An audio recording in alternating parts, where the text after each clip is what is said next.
Нора. Към кого са отправени посланията във вашите песни? Ами в моите всичките песни се пее за мъже, както разбирам. И как, ако не сте слушали албума, малко ще ми го подаря на всеки. Ще видите, че само за мъже се пее.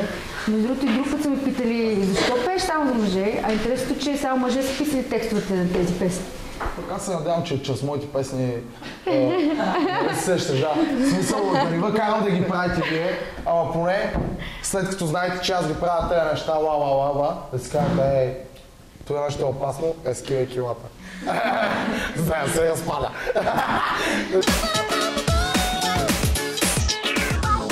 Здравейте, Людмила. Здравейте и от мен, аз съм Людмила. Разкажете ми накратко за вашия живот в ежедневието, обикновените неща, които правите.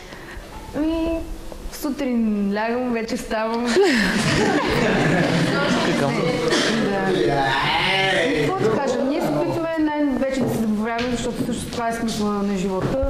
И успорно с това да правим това, което искаме и да се изхранваме чрез него. Какво правим? Правим музика, когато ни става време, пътуваме нон-стоп из страната, спортуваме и така, грижим се за себе си най-вече. Обикновените неща. Сутрин масажи, след това се гониме с ферарите, с кариди, после луканки на масата, така. И след това, като обикновен човек си ляга, виж, лягам и почивам. Това е моето, този стук не ми се излиза.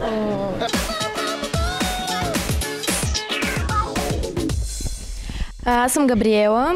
Искам да ви попитам, когато бяхте на нашата възраст, мислили сте, че някога ще станете това, което сте в момента?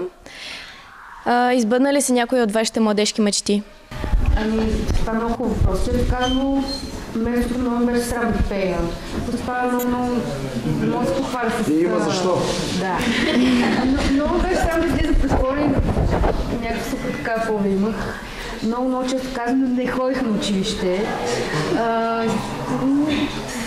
Не ми се говори просто за този период. И общо взето сбъднали са ми мечтите. Другата ми мечта беше космонавт. Гледам, че не съм на Луната, значи... От време на време отивам обаче. Там отиват нещата. Да, от време на време са и там, така че сбъднали са ми се мечтите. Един въпрос. Когато се разхождате двамата, хората на кого повече се радват, на кого повече обръщат внимание? Има ли известна ревност? Ами да кажа, вече с годините зависи какви хора ни срещат.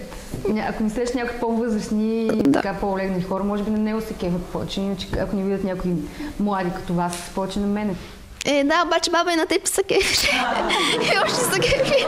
Не, че баба ти е с млада душа. Да. Запознаваме. Да я извикам тогава. Благодаря много.